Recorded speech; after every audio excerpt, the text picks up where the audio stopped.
and welcome to another episode of Bullhorns and Sirens with me, Tommy. And me, Sam. Thank you all for listening, and today is episode 9, I believe. Episode 9, following on from our very successful episode 7 and 8 with the amazing Andrew Ormrod. If you haven't checked it out, go back and check that one out.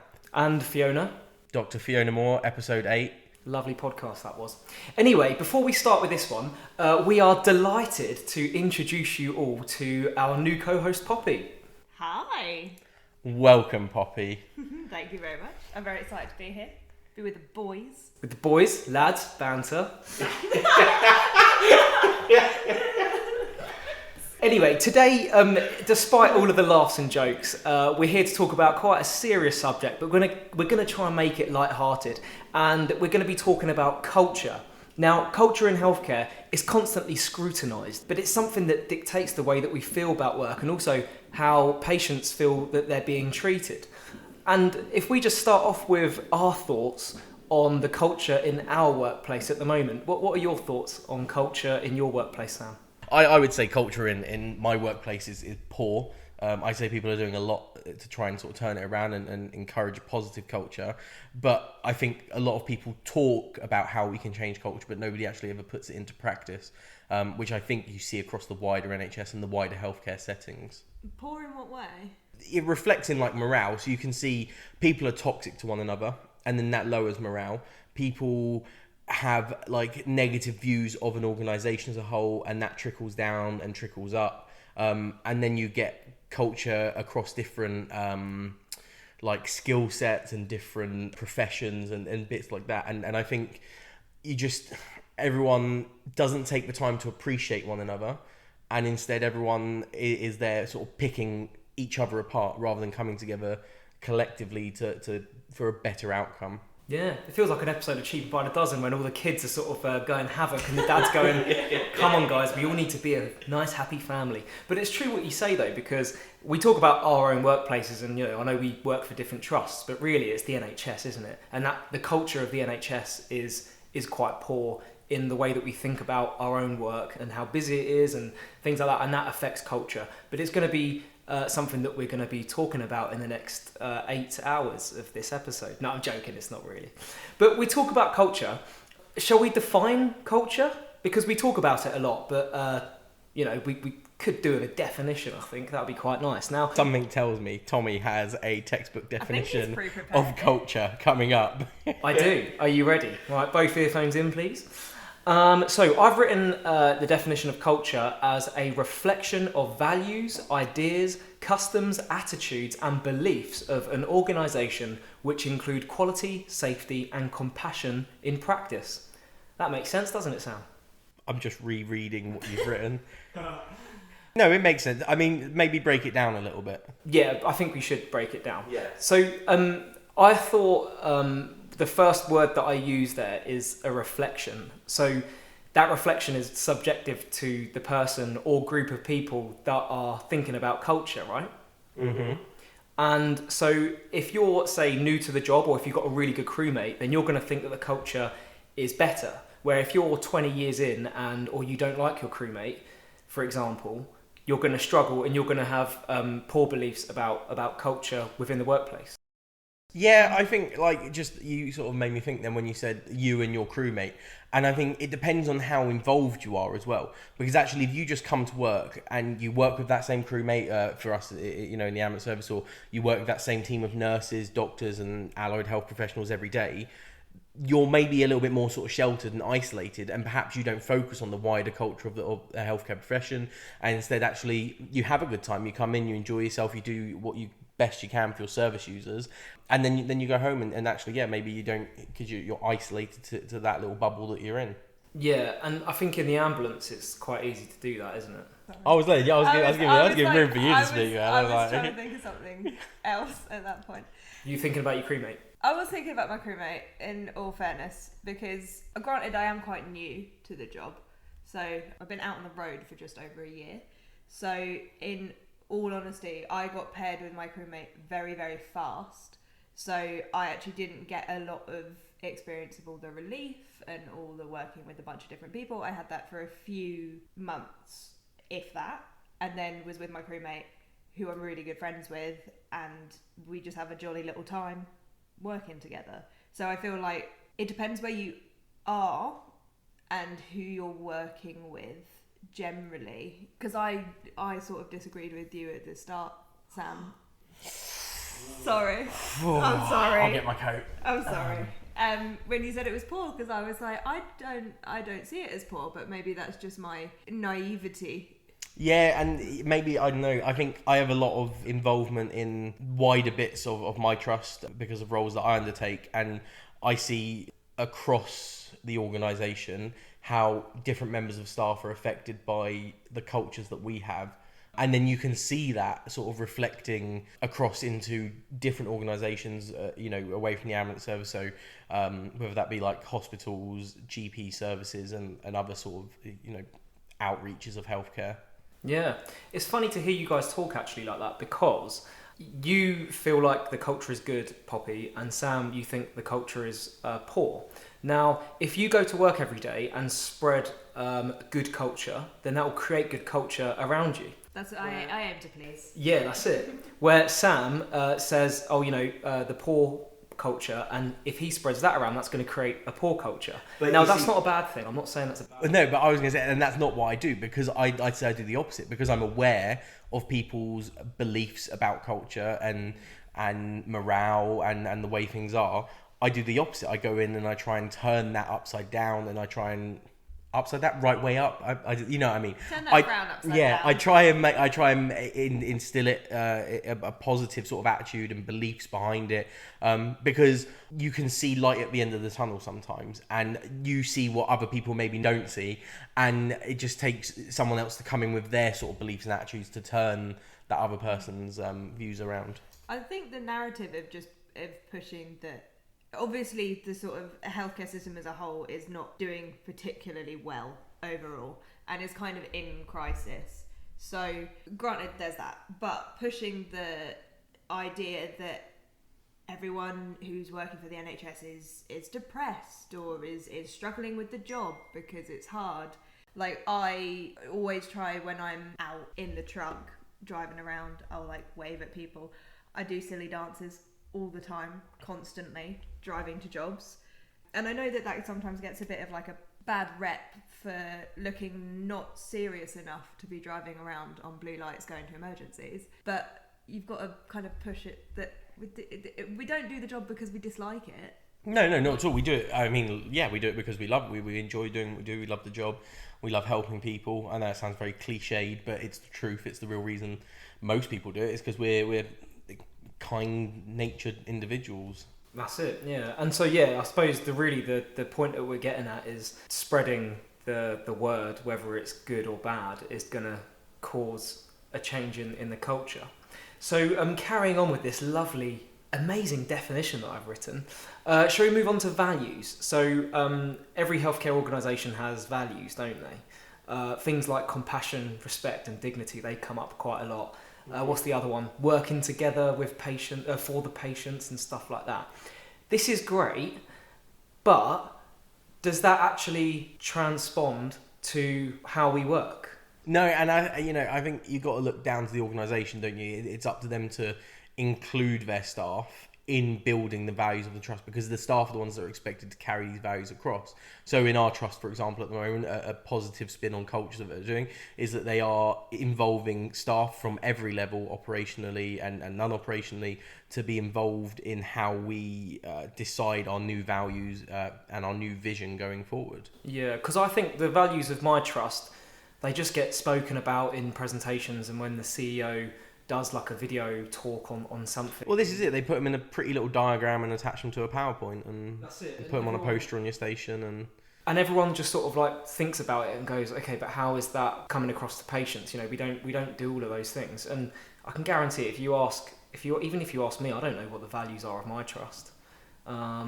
Most people probably don't. They learn it for the interview, and that's it, really, isn't it? So Tommy may be coming full-time to this podcast job after this one goes out. I might lose my job after this. But even things like ideas, right? So when they bring out new uniform, like during the summer, my trust brought out shorts. Oh, the shorts. Shorts gate, wasn't it? They My crewmate is obsessed with the idea of us getting shorts. I love the idea of us getting shorts. You'll look like a postman. No. So, like, I've worked for companies in the event industry in the summer, and you were allowed to wear shorts. And do you know what? After a while, you get used to it. And you get used to seeing everyone wearing boots and shorts. I'm not a fan. I don't want to look like a roadie. Yeah, and also I've only got little skinny legs and quite big feet, and I just look like a clown. You need to hit the gym, Tommy. You need to work on leg day and, you know. Stop arm day. If only people could see the size of my biceps. Well, they've got a microscope. Yeah, that zoom feature.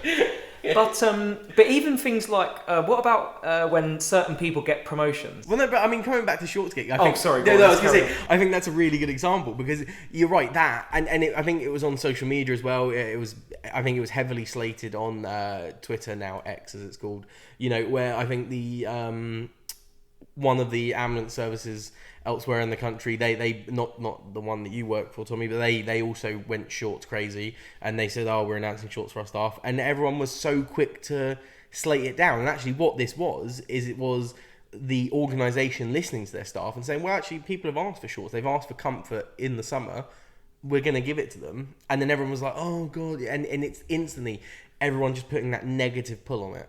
Yeah, I mean, to be honest, I think that is just generally ambulance staff in general. They ask for something, they get it, and then they moan about it. Do you know what I mean? Whoa. Yeah, we do love a bit of that. Yeah. I mean, it definitely happened with us. I mean, we got shorts and everyone was going, oh, they don't look right on me. And you're thinking to yourself, well, you just moaned that your legs were sweating for the first time in your life, and now you're moaning about getting shorts, so you can't complain. But that's culture. We're Goldilocks people.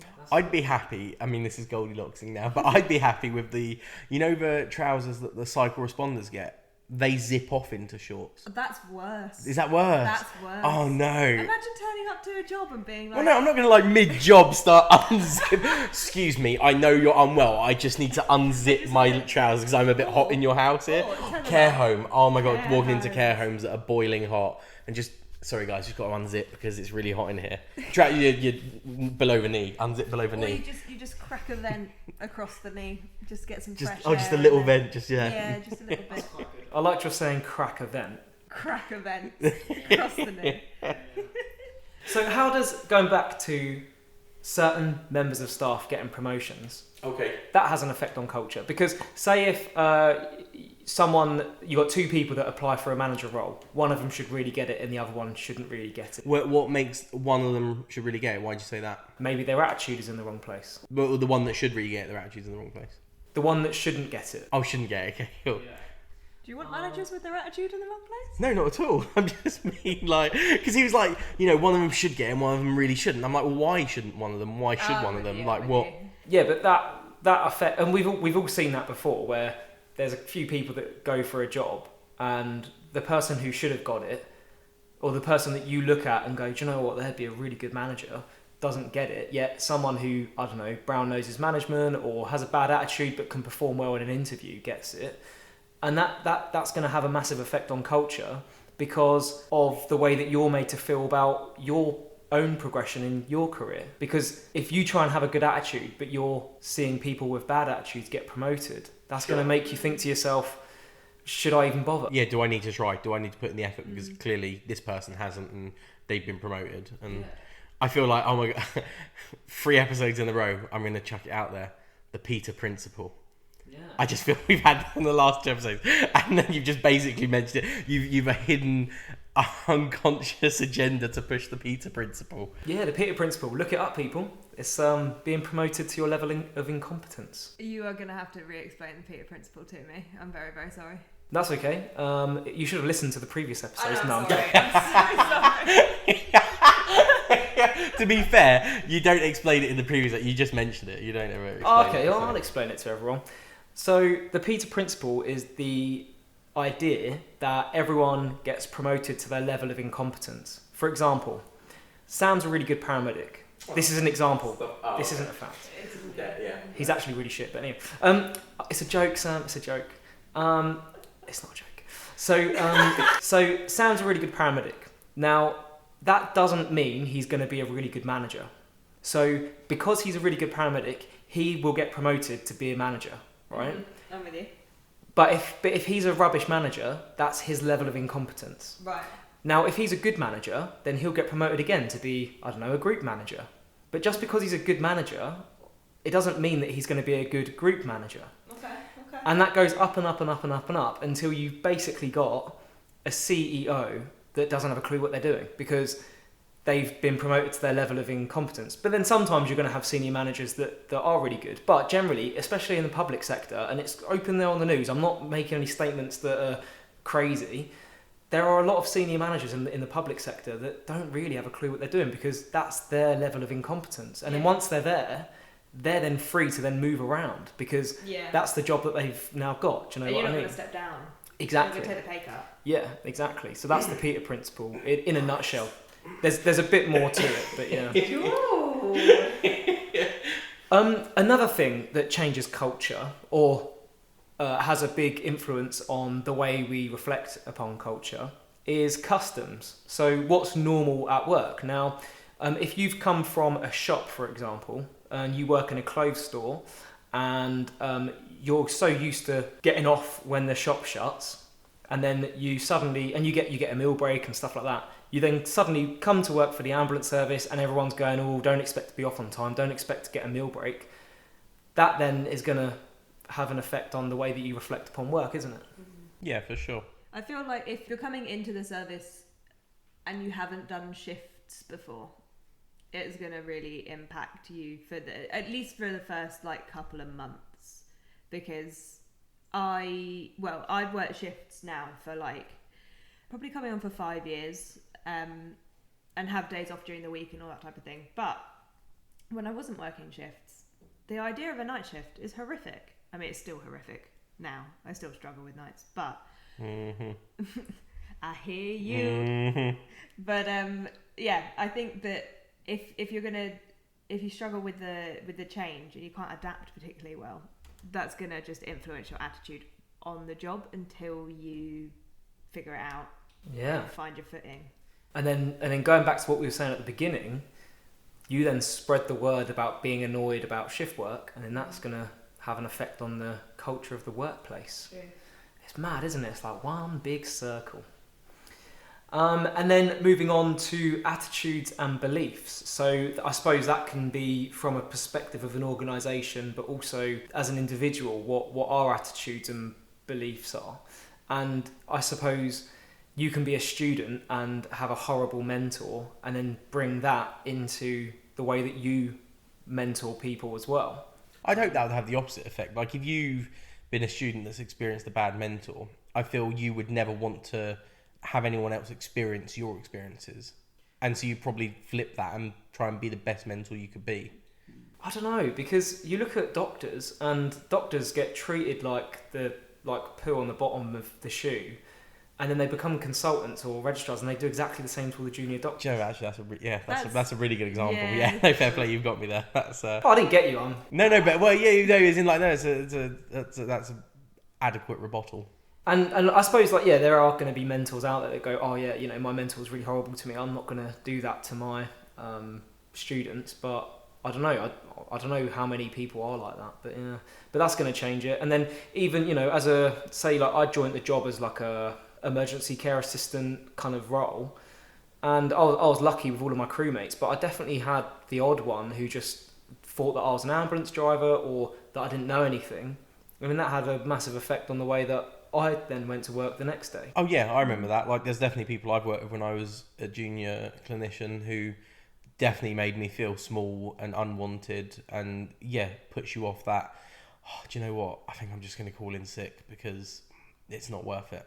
Yeah, that's it. Yeah, even sickness affects. If I can just go off sick, or this whole idea of having a certain amount of sick days. You got your annual leave, but you've also got sick days because most of us aren't generally sick because we don't have chronic conditions. A lot of people, I used to do it a bit myself. Tommy's talking himself into more unemployment. But no, people use sick days as rest days, and that's part of culture as well, isn't it?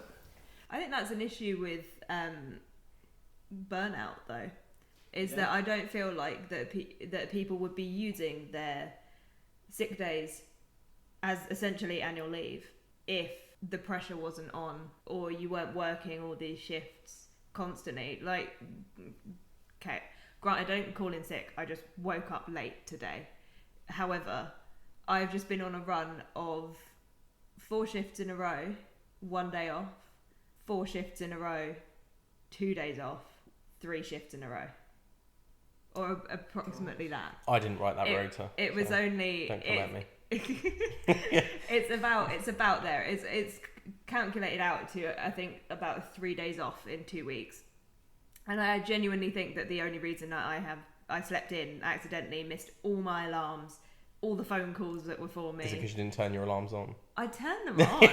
I definitely turned them on. I think I might actually need to hire a sort of small-ish volcano to start waking me up, because I can't get up if I'm super tired. And That is evidently drastic. Today it did not work for me. But burnout wise, I feel like if I was that type of person, I would be thinking, oh, maybe I'll call in sick and maybe I'll use it as a rest day.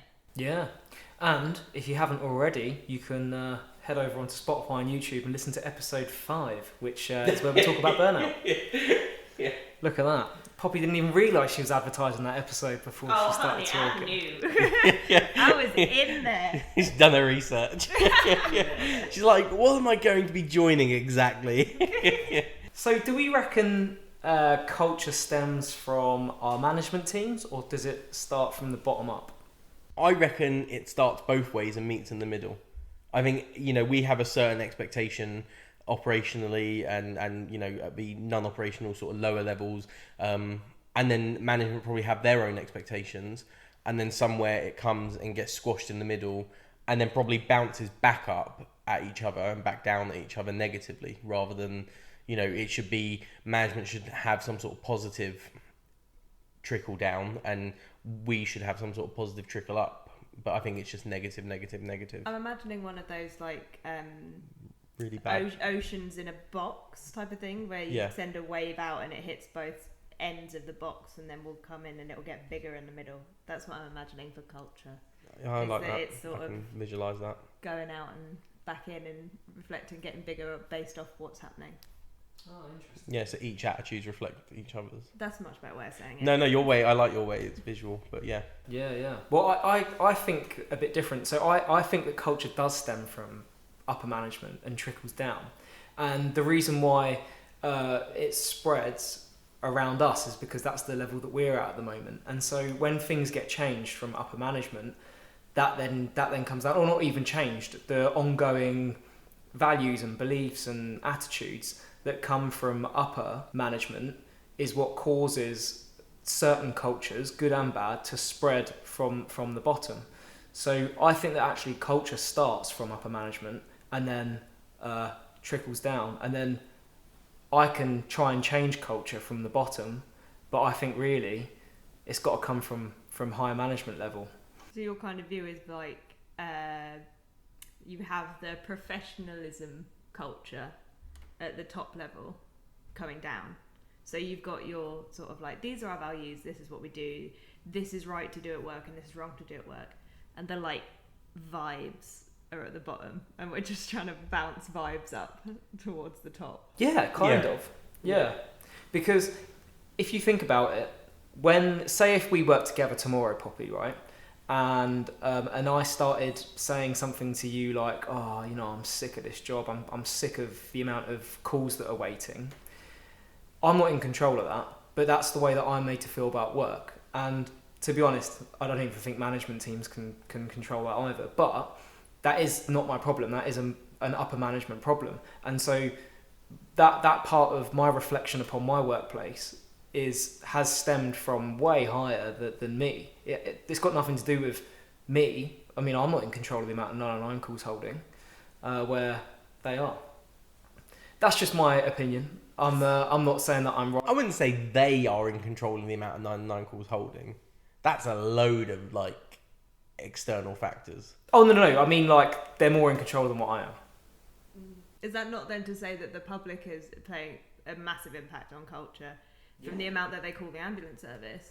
Because if they were just not isolated, just the ambulance, but general use of health services. General use of health, yeah, sure. Because if people are using 999 in their view correctly, in our view potentially incorrectly, that pressure of going to somebody who's stubbed their toe and actually is fine otherwise is just adding to the, oh my gosh, I cannot do this. We have been running constantly from like one side of our area to the complete opposite side for people who have like very, very minor injuries.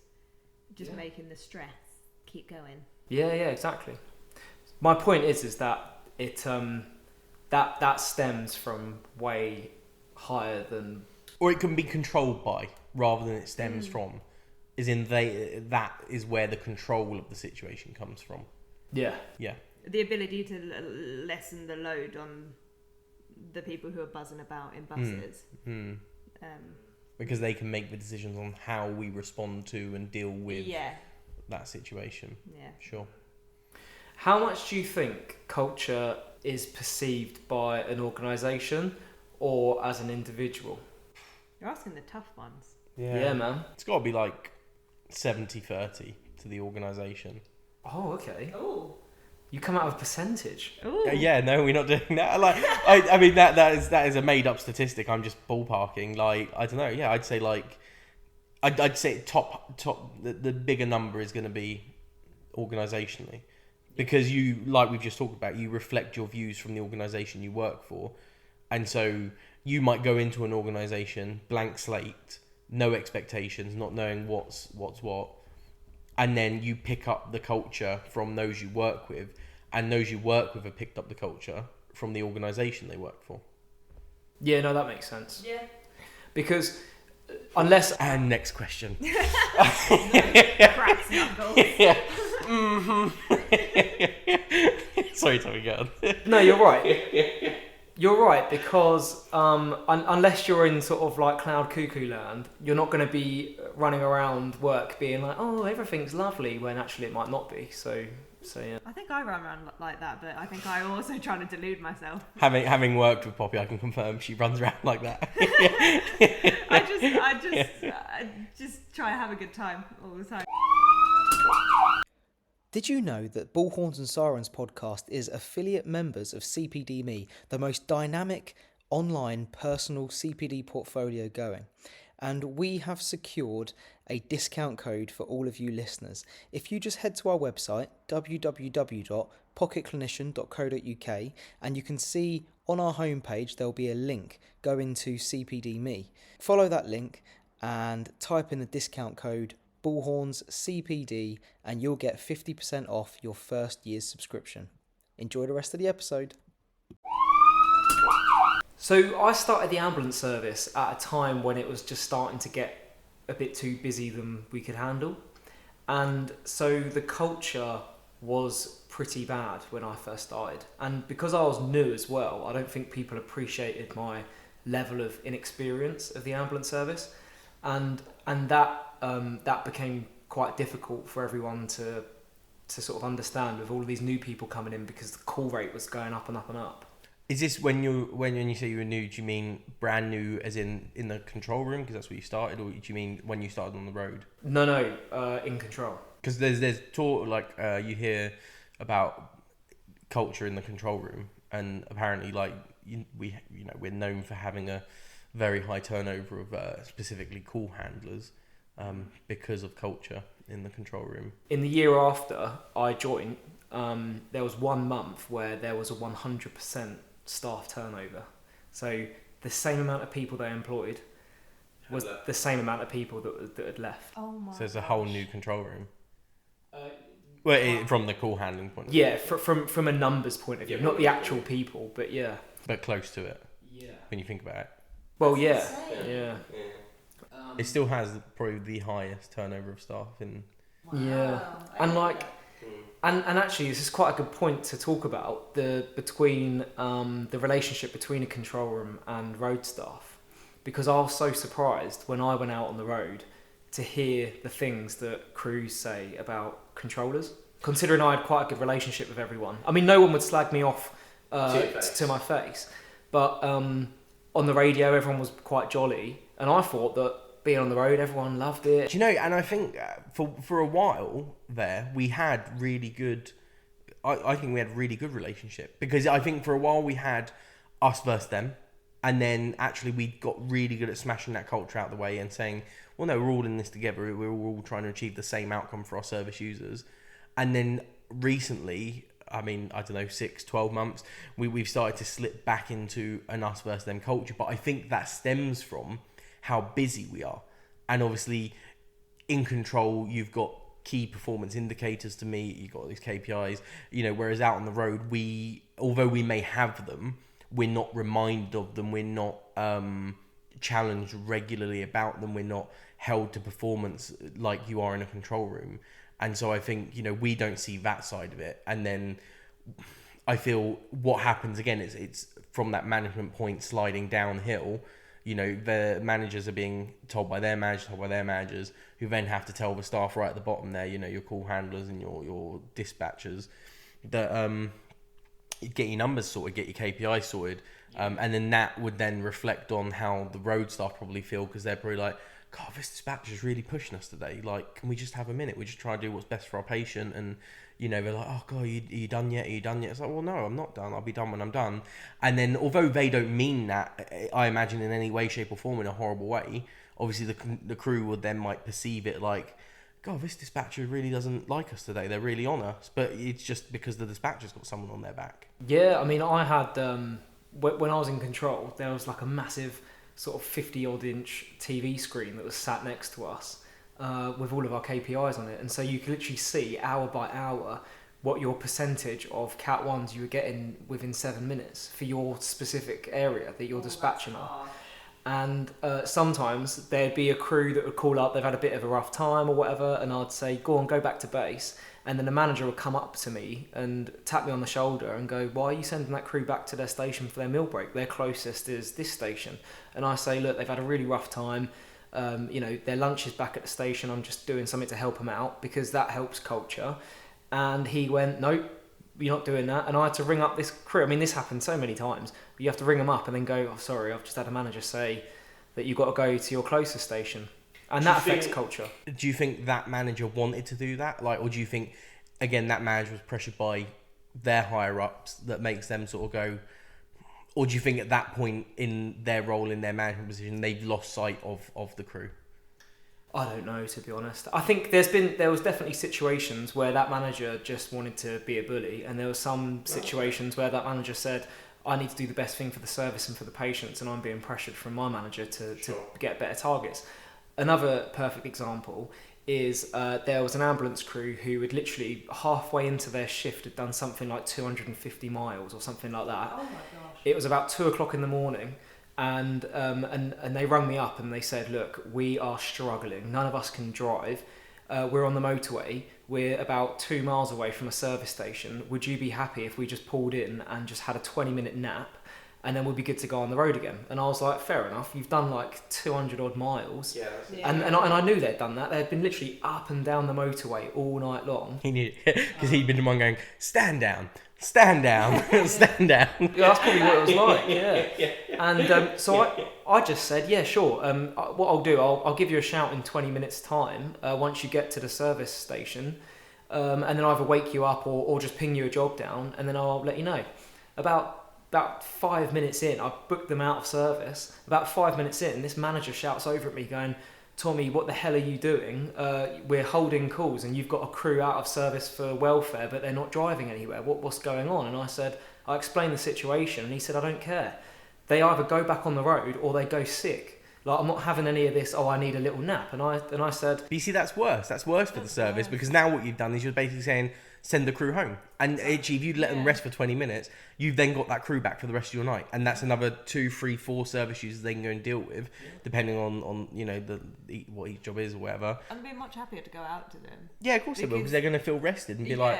And appreciated. And like, do you know what? That was really nice of that dispatcher. Yeah. That voice that I hear talk down the radio at me 7 times a day, to turn around and be like... Oh, mate, yeah, absolutely. I completely get it. God, go take 20 minutes. Well, the amount of broadcasts I did, it was about 25 per day. Yeah. But no, so subsequently what happened was I called the crew back and said, look, this is the conversation I've just had with the control room manager. So what do you want to do? You can either, I can either book you back in service and you can go on a job, which was probably about a 40-mile journey that he wanted me to send them on, or you can go sick. And they said, okay, we're going to go sick then. And that's what they did. And I lost them for the next sort of four and a bit hours. Yeah. And he just said, oh, I'm not, you know, and I went up to the manager afterwards and I was like, you're a bit of an idiot, mate, to be honest, because you just... And again, we can see why you moved to a different role. But yeah, and that's what I said. I was like, you're a bit of an idiot because we've now just lost the crew. And he said, and you know, they come out of all of this stuff and that's it. And I think that in that specific situation, that manager was just being a bully. And that's the culture that was present. And then it all came out in the news about all the bullying and stuff like that was going on in the control room. So I feel like the situation could be helped if, I know that like some people do it, but like in the role that I've started in, they don't offer this. But if we could go to control and like sit for a day and just sort of absorb what it's like for those guys, then I think the whole us and them culture would slightly disappear, because you can put a name to the face. Yeah, and like I'd love to be able to see who I hear talking to me all and the time. humanise one another rather than, because I've never looked at the control screens, but I assume you're just sort of looking at things on a map and we're just listening to somebody, essentially like listening to the and radio. the thing is, it's something that you can do, but again, the issue is they expect you to do it in your own time. Yeah, you know, and fair enough, if you want to, you do it by all means, and it is I've done it, it's a good learning experience. I've been up there back when Tommy was in control. I've been up to see Tommy when he was in control, and sit with the call handlers, sit with the dispatchers. And I'll be honest with you, out of all the roles in the control room, call handling, hats off, like one of the most challenging and underpaid roles in the control room, you know, and I can see why the turnover's high. yeah, and that's how I met James, our editor. It was his first ever shift as a paramedic on a car. Are you going to tell the full story? I'm not going to tell the full story. Okay. That's a shame. And he rung up on the radio and said, look, mate, this is my first shift as a paramedic on the car. And you know, I'm you know, can you look after me? And I said, oh, don't worry, mate, come up to the control room. So I sent him a cover move up to the control room, and then he just sat next to me chilling for about 5 hours. And then a job came in, and I thought, oh God, I've got no one to send on that, and because I forgot that James was an actual resource. He just sat next to you. He's looking and going, well, you might want to send someone to that. And then James goes, oh, actually, I can go on that if you want. I was like, oh, there you go, first job of the night. But yeah, so that's how we met and became friends, because I used to just get him up in the control room. I mean, obviously there wasn't loads of jobs holding, and I used to just give him a break. Put that out there. But yeah, and then you and James were working together. I mean, we knew each other when we were children anyway. But we didn't speak for years because you said a your mum joke to me. And It's not true. But yeah, no, and then you were working with James, and I was like, oh my God, it's Sam, and we knew each other years ago, and then that's how this all started. So yeah, mad, isn't it? Mad. But yeah, so culture was pretty rough, and I think it still is, to be honest, in the control room. And I don't know. Do you reckon it'll ever go? Do you reckon it'll get better? I want to say yes, because I want to be optimistic for the future, but I just think it's going to take a lot of work. And I think, go on. I was going to say, was it the same when you started? Because obviously, well, you both started quite a decent amount of time before I did. So Thanks for that. Appreciate I'm you. sorry. No, appreciate you. I thought that was worded really nicely, yeah. Without saying you're old. Yeah, but you started a while before I did. I started post-COVID, so I've only ever really known the sort of insane amount of calls. I've never known a night shift where you can sit and... Yeah, I mean, like, I think demand has a huge play on culture, but culture's it's yo-yoed. It's always yo-yoed, and it's just influenced by the people that have been around us, the management teams that have been around us, and I think a big part of it is freedom in what you're allowed and able to do, and how much control you have. And communication. I think communication is the biggest part of it. You know, if both sides talk to each other, whether that's road staff talking to control room staff, or, you know, operational staff liaising with senior management teams, you know, and that's both in hospital environments, in ambulance environments, it doesn't matter where the healthcare environment is in. You know, if there was better communication, if people felt listened to, valued, and it's all good getting a group of people together. You know, senior management do this a lot. They get staff together and they sit there and they write things down on the notepad and they nod their heads like they're listening. But what staff want to see is results. Because you can do that. You can go to stations and hospitals and all sorts of places, you know, and they do it in the press for, you know, politicians do it. They do it in the press. They go around hospitals and make it look like they're listening. But what really sort of shows that you're being listened to is the changes that you see. Yeah. And I think at the moment, that's what we don't see. We don't see any change. You just see people nodding their head, taking notes and going, oh, I completely agree with you. Yeah, that does need to change. You're absolutely right. And then nobody changes it. Yeah.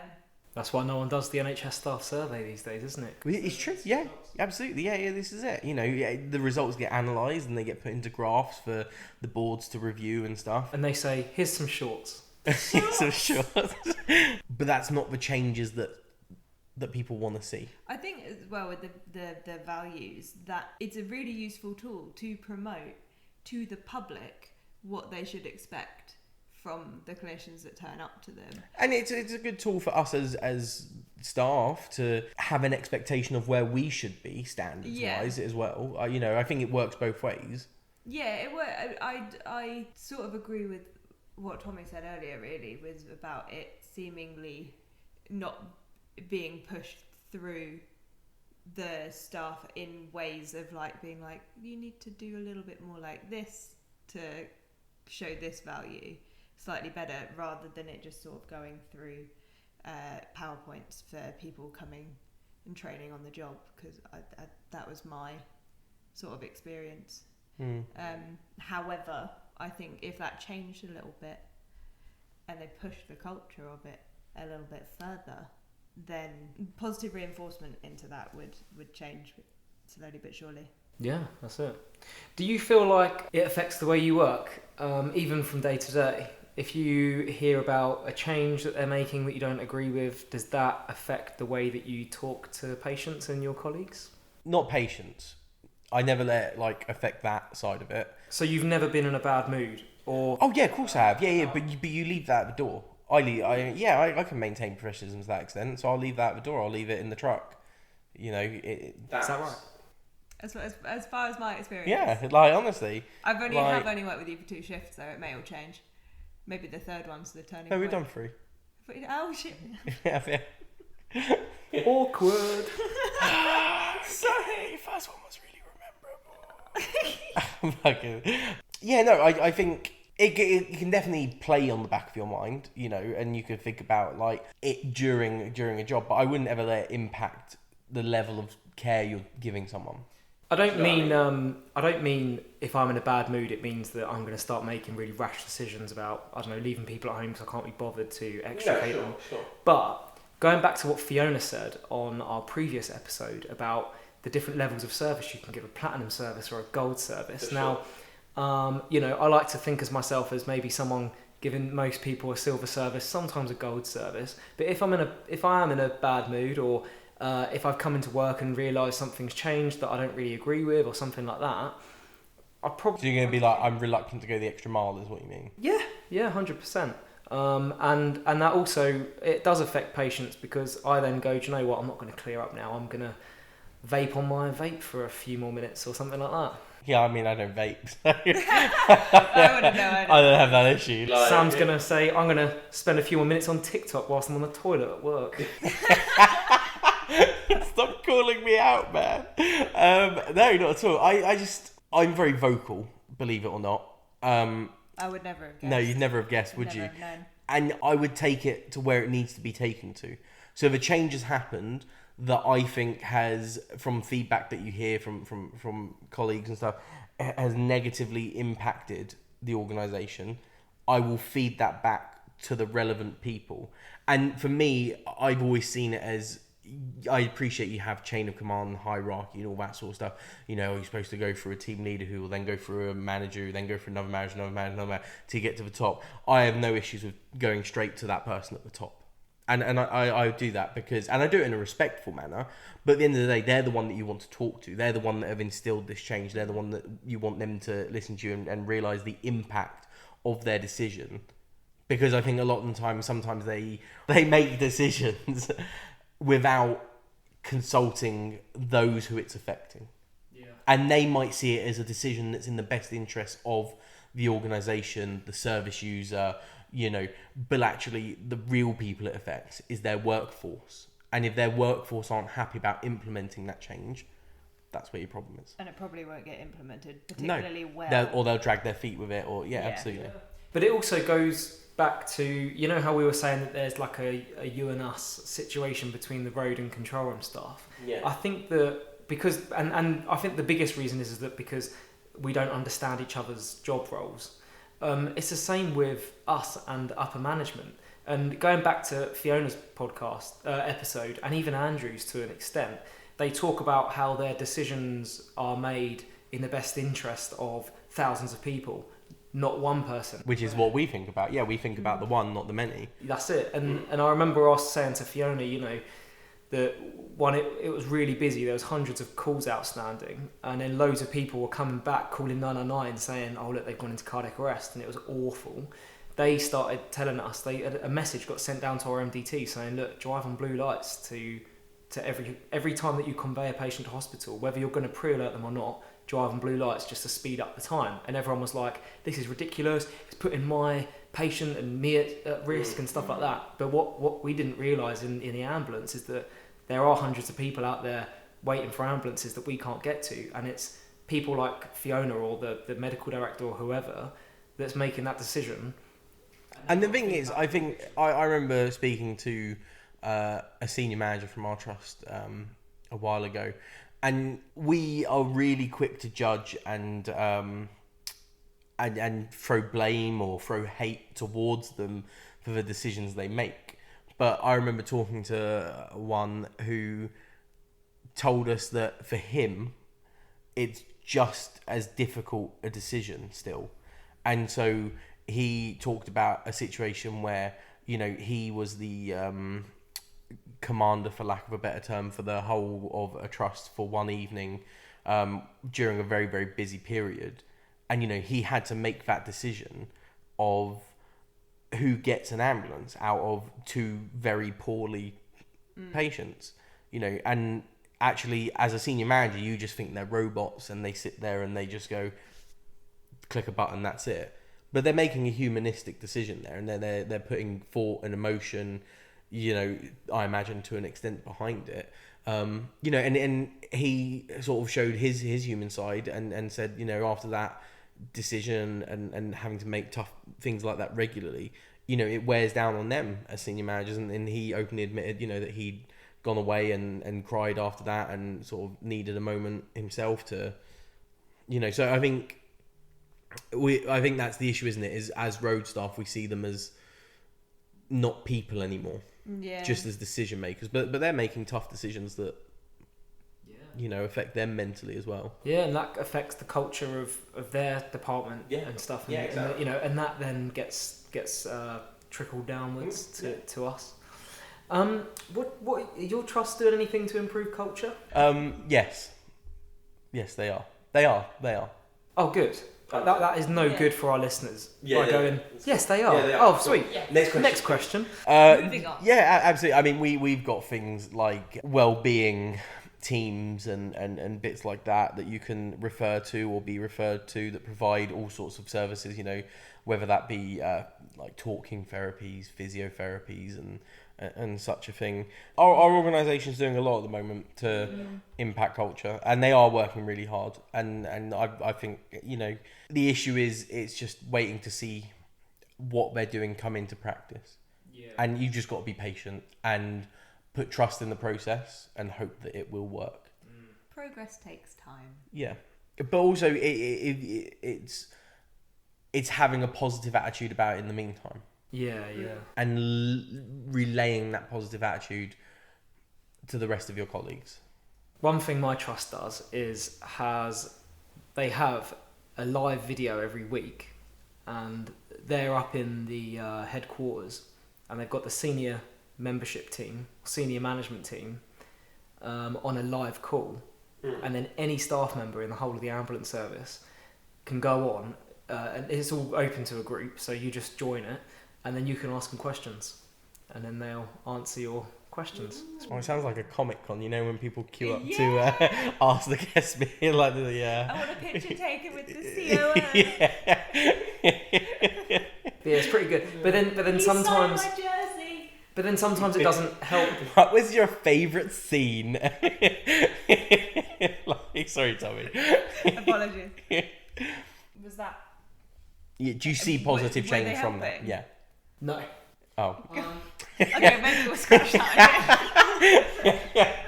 Only because I feel like a lot of the questions that are raised aren't really helpful questions. They're like, why are we holding so many calls? Why do we never get meal breaks? No. And they're questions that can't really be answered. Well, they can be answered. Yeah, but it's not going to create a good culture, is it? It's not down, Sure. and it's not down to them why there are so many calls. No, of course, yeah. It again factors the- out of their control, isn't it? Yeah, and they'll only be able to sit on the call and go, sorry? Yeah. Like, I can't change this, I can't do anything about it. What about a nice pool table? Do you have one of those in your station? Ping pong table. Ping pong table. Is that good for culture? Do you know, I feel like I there's don't- 2 people that use it regularly. One of them's my crewmate. Okay. He uses it Does he actually? Oh, fair. quite regularly. Do you, I mean, well, who's he? Do you play him? No, I have never used You've never it. played him? I've never Who's he used playing with? I don't know. There's 2 in a crew. You and him. Playing up there by himself. It's really quick at running around the table. Yeah. I was just imagining he folds the other half of the table up. But yeah, quick running around the table Quick works as running. well. Yeah. That's a great game though. I think it used to. Yeah. Like when there was time to play, when there was time to go back to station and but now if you get your meal break, which luckily we're in an organisation where you do get a meal break and you're guaranteed that at some point during your shift, you don't want to. I don't want to be playing ping pong. I just want to have those. That Subway you just bought. Definitely not. No, I sleep on my meal breaks. I want that 30-minute downtime. Yeah. Like just relax, close your eyes for a second. I'd like to sit on a sofa and think about nothing. Yeah. Or if there's other people in the crew room and you just have that mindless banter. Yeah. Yeah.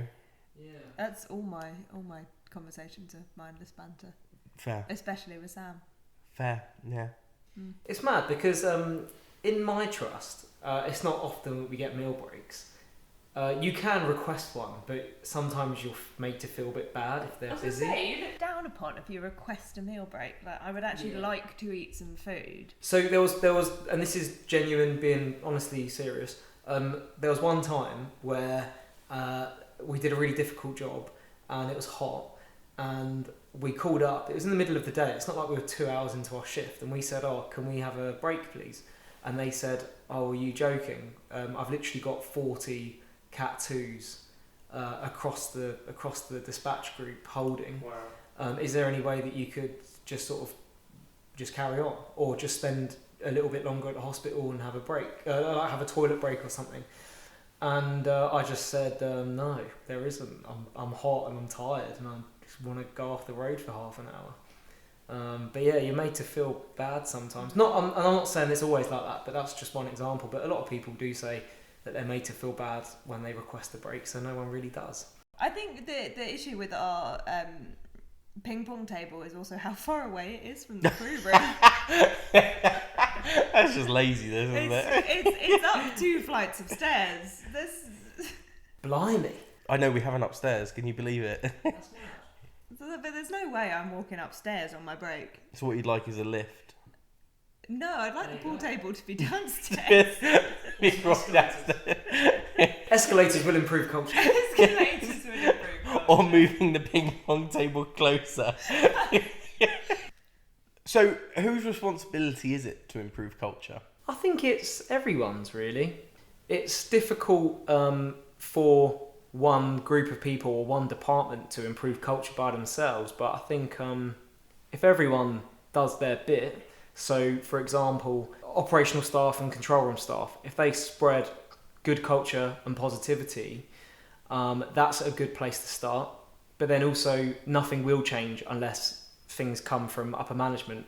So I think that it's kind of everyone's responsibility to improve culture. For example, if it was the other way around and it was upper management trying to improve culture all the time, but the road staff and the control room staff and all the other people that make the ambulance service work wasn't sort of engaging with that, then culture's never going to change either. So yeah, I suppose it is everyone's responsibility. I've always subscribed to the belief that the more like good vibes you put out into the world, the more vibes you're going to get back. Yeah. That's just kind of how I live my life in general. I always try to be one of those, for the vast majority of the time, shiny, happy people who will just kind of come along, maybe crack a few jokes, if I know you well enough to do that, and then kind of brighten your day and then leave you alone again when you want to be left alone. So there's, I think the individuals pushing towards a better culture and a better vibe of work and all that type of thing are the people who are going to inspire it company-wide. Well, not company though, we're a trust-wide. Organisation-wide. There you go. I think so. I think it comes back to what we said earlier, doesn't it? You know, where it's that wave. Yeah, it was like a box of waves, whatever. Thanks like, for that. Sorry, Poppy. What was it? What box? Like a wave. A wave box. I was gonna say a wave box. That's just a box. But of waves. it's you know, downstairs is gonna match upstairs, isn't it? You know, so if we've got good vibes going down here, you know, that's gonna push good vibes up there, and vice versa. You're not liking that, like downstairs, upstairs. It just reminded me of do the curtains match the drapes? Yeah, okay. No, I do. I think it's about, you know, if our attitudes and behaviours are positive, that's going to be reflected elsewhere amongst colleagues. You know, whether they are management colleagues or whether they are junior colleagues, it doesn't really matter. That's what it's about. It's us that have to, as individuals, inspire better culture amongst one another, because, you know, we pick it up from someone. Yeah, exactly. Do you know what I mean? It doesn't just appear. We pick it up from someone. So unless there's just one person somewhere that's evil and spreading bad vibes, you know, we're all responsible for each other's morale, looking after each other, and being kinder to one another. You know, at the end of the day, we're all here for the same purpose in the healthcare organisations. We're here to help the service user. We're here to learn from one another. You know, it doesn't matter what skill level you are, what skill grade you are. You know, it's about inspiring each other, working together to create a better clinician for the service user, a better experience for the service user, and provide them with the most appropriate care, management, treatment that they need. You know, and there's no need for bitterness, rivalry, competition. When you think about what the end goal is, it's all the same thing. Yeah. You know, and yet we take these little petty moments, you know, to belittle staff, belittle each other, have us versus them attitudes. There's no need for it at all.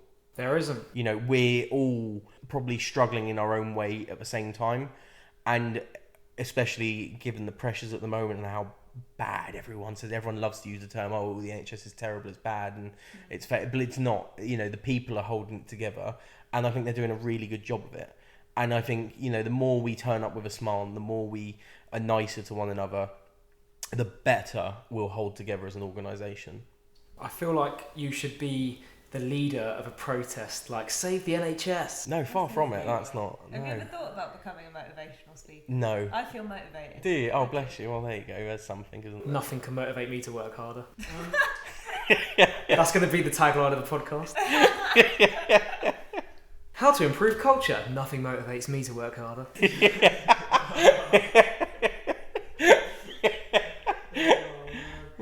Do you feel like that, talking about spreading positivity and improving culture, to then improve culture, do you need to already have a half-decent culture?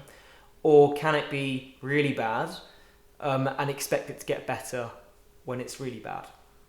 Yeah, it's got to get better no matter where it is. If it's super low, if it's halfway low, wherever your culture is, if you've got, again, it's attitudes and perception, isn't it? If you've got the perception that, oh, culture's so bad it's never going to improve, then it's never going to improve. Speaking from a place of working for the same previous company where the culture was terrible at some points. That Poppy did not ever want to go back to.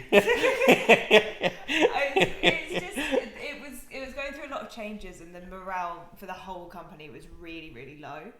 And there was like a few people who were working who were like just kind of letting it wash over them, just kind of coming in, being like, I'll do what I can do, I'll get done what I can get done, I'll work within my job, and I'll smile, and I'll sing, and I'll make people happy while I do it. They made the biggest impact on the entire day. Like, the entire day could be rubbish, up to the point where that person came in sort of mid-late morning, and then the rest of the day everyone was like, oh, it's fine, like we'll just do what we can, it'll be okay in the end. And I think that if you have a few people dotted about who are like that, who are just like, I'll do exactly what I can, work to the best of my ability in quite a tough situation, who don't let it stress them, faze them, get them sad, get them upset, all that type of thing, that will be the turning point of like a really bad place for. Yeah, no, it's tough. I think it's like you say, it will take a long time, but you never know. When the NHS becomes privatised, it might improve culture. It's a joke. That's a joke. It's a joke. Sorry, I'm not. I think Sam just cried a little bit. It's okay. It's alright. Sam, most of his work is private anyway. That's not true. I'm full-time NHS. I'm full-time NHS. So Yeah. Thank you. Cool. So, we are, imagine this situation, right? Poppy, Sam and I are the CEOs of 3 ambulance services around the UK. Oh, We wouldn't Jesus. talk. No. No. Maybe that's part of the problem, yeah. The reason why we don't talk is because culture's really bad in our ambulance. That's because my ambulance service is better than your ambulance So service. how do you know your ambulance service is better Come than on, my please. ambulance I've just service? talked about how great I'll make culture. I'm just a happy, shiny person, though. I'm privatising mine. So, who wants to go first on what we would do to improve the culture of our ambulance service? Well, if Sam thinks he's the best, I'm really he joking. can go first. Oh no! Oh god! I've talked myself into that. Okay. Engagement. I think staff engagement is probably where you're going to start. So communication, staff engagement. So you want to talk to your staff. You want to have regular meetings or whatever forum your staff choose they want to engage in. That's what you're going to lead with, because that's their choice. That's you listening actively by choosing the forum. Okay. And then what's really important is it's all good, like we said earlier, about engaging with your staff and communicating with them. It's following up on it. And so if, staff member A from ambulance station A turns around and says, well, actually, I think this is a problem. What are you going to do to fix it? I know what you're going to say. Don't say it. No, I was just going to say, when you said Station A, you could call it like Samville Ambulance Station. Okay, fine, fair. That's not what I thought you were going to say. I thought it was like, well, no wonder your staff are demotivated if you call them staff member A. But no, I think is then going back to them with the results. And so saying, actually, you asked me, this question about this topic, this is why we do things this way, or this is how we can change things. These are my suggestions to you. Do you think this would work? And so it's making your staff feel involved in those changes, but actually not just making them feel involved, making them realize they are involved and they have had an impact on the choices and the ideas that they've come up with. So I think that's a big thing. Mercedes ambulances is another big thing, obviously. Bring them back? Yeah, bring them back, 100%. Yeah, sorry for it. So all my staff are getting them. They're all getting shorts if they want shorts. Sorry, Poppy. Yeah, that's why I my think your staff. staff are going to be depressed. I don't think they are. I'd be happy with that. Like, as someone that isn't a CEO and isn't a manager now, I'd be very happy if I turned up to work tomorrow and 2 of the ideas I suggested last week, at least one of them's been implemented. I'd be like, oh, do you know what? They listened. and that's changed, and I feel really happy now. And if every single staff member felt like that, like they could go to someone at a high up level and they could say, listen, I think this is a really good idea. And even if the answer's no, to have that explained to you by the person that's making that decision and justifying that reason, they're like, oh, do you know what? Fine, they can't put that idea in, but they did listen to me and they did explain to me really well as to why they couldn't put that idea in. You know? So I think that's why culture would be great in the Sambulance service. Oh, the Sambulance service. Wow. Yeah, beat that. Oh, okay. Mic drop. So, Don't drop it, they're expensive. so my ambulance service, first things first, ping pong tables downstairs. Yeah, 100%. Okay. Obviously. Good shout. Second, I think maybe slightly greater control. It would be very difficult to do. So, but if I'm in one area, and I feel like a lot of our issues come from like 111 calls that have been triaged. I feel like we should have like a beacon, like, you know, like a when someone mentions 111. Oh, yeah. So carry on. When they get triaged, Should we call it 222 so we're not like infringing? When someone calls 222. When someone calls 222. There we go. The non-emergency healthcare number. That's it. in Poppyville. In Poppyville, the non-emergency healthcare number. When somebody's ringing that number and they've been triaged a certain way, and they flag up for an ambulance response from the skilling service. Nice. Well done.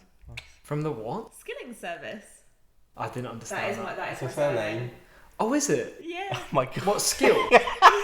Skillings is my surname. Oh, Skillings. Oh, right, okay. From the skilling service. When they get their triage, I think that you should have somebody, or at least a few people, calling these people back just to see whether you can ease the pressure on the skilling service staff by saying, if you can make your own way to hospital, go. If you can get somebody to pick you up, go. If you can get a taxi, go. Just to sort of ease the pressure slightly. But then how do you think your local hospital would feel? Because what you've then done is taken triage away from the community, and you're just pushing them all into your local A&E department that's now overwhelmed. And the CEO of your local A&E department is now going, I hate this Skillings ambulance service. And you're instilling negative culture in the hospital. Oh my God. Your crews get there and all the staff like, oh, here we go. Here's the paramedic from the Skillings ambulance service that's just pushed all of these patients into my hospital. Lighting fires across Skillingsville. And then your ambulance service being slagged off on the news, and people will be like, Skilling ambulance service, more like killing ambulance service. Oh! Okay, I take all... And wait, hold on. Can you hear that? It's Tommy's private ambulance service coming in to take over from you. He's about to privatise Skillingsville. Skillingsville's on the downturn. Skillingsville's going to look like something out of World War Z by the end of it. However, that being said, I take everything I said past the point of putting the ping pong tables downstairs. I take it all back. So, part of my university degree, and I think it's more to improve culture as opposed... Well, I suppose it's to improve culture by making us understand more, is we spend 2 days in a 111 control room. And it really opens your insight into how difficult their job role is, right? Oh, yeah. So they showed us the amount of calls they get to the amount of ambulances they send out, and it really is next to nothing. If you look at it as a percentage, it's next to nothing. Oh, yeah. The calls that we go to that are like a really low acuity job when it comes through as a Cat 1 or Cat 2, a lot of the time they've just slipped through the net. And that one person who would have taken that call doesn't just push ambulances out to everyone. The other issue is that there are lots of system errors, which is out of anyone else's hand, where like someone will call, the call doesn't get answered in time or something, and then it gets thrown out to the ambulance service as like a certain category and stuff like that. Things like callbacks don't get done in time, so then it just automatically sometimes slips through the net and gets sent out to the ambulance service. So yeah. And again, that's an organisational problem. It's not a those on the ground problem. Like we're not, Not at all. So, you're looking at me like. Your Yeah, private well, come admin, on, your private CEO. trust. So, How are you fixing culture? what I would do is I would pay staff a lot more than what they get paid. Oh, neither of us mentioned that. Are we going to I was just assuming we were on the national pay scales in my trust. Oh, fine. I was paying people in, In ping pong uniforms? balls. Oh, okay, ping pong balls. Ping pong pools and gin. But yeah, I'd pay staff a lot more. I would also do things like sort of compulsory days where you have to spend another day in a department as part of your rota. So, and that could be maybe once or twice a year. So you can decide whether you want to shadow the control room manager, or if you want to shadow a call taker or a dispatcher, or go to 111 or wherever like that.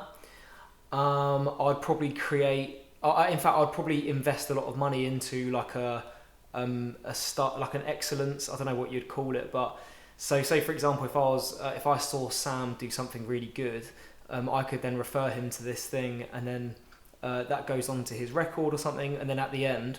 If you get, say we call it, I don't know, points, for example. I wouldn't call it points, it sounds awful. But sounds like something out of the... system. Yeah, but then there can be like an award ceremony. I'd invest loads of money into award ceremonies where it's just like a massive piss up for everyone on their days off. Fair, it's what you can do when you're private. Yeah, I was going to say, he's not thinking about money there at all, is he? No. You have no public scorn when you spend money on food and drinks and award ceremonies. No. Well, yeah, that's the other thing that I'd do is... Maybe you could split all your staff into Hogwarts houses and... Yeah. Hogwarts houses? Yeah, you know, if you're giving out points, house points. Yeah. And... Yeah, that's true actually, yeah. That's a system. Yeah. How do your service users pay?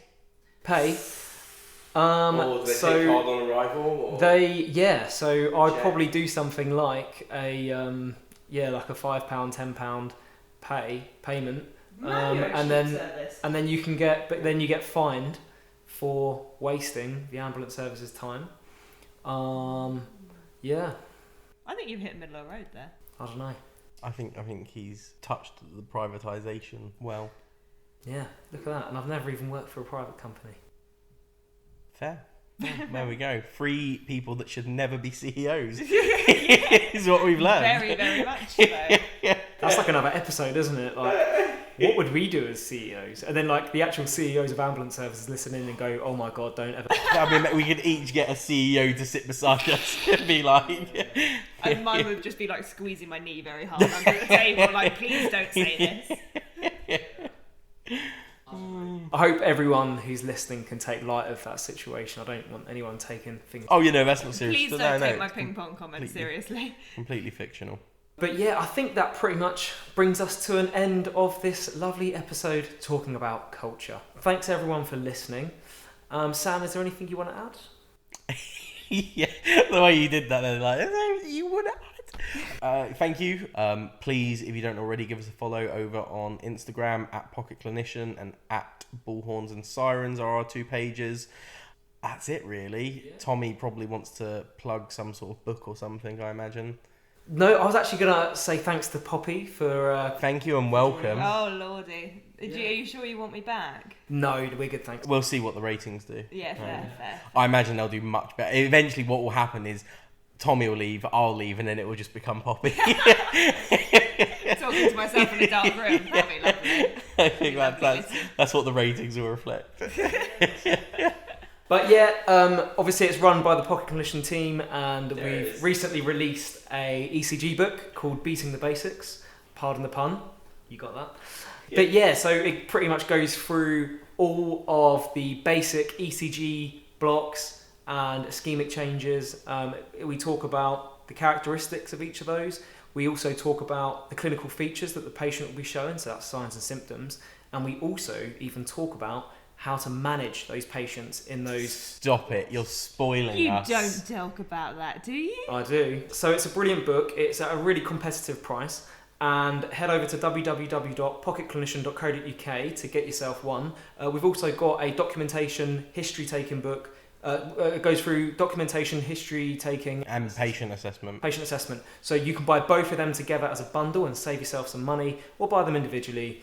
if you want. But thanks so much for listening, and we'll see you soon. Thanks, guys. Bye.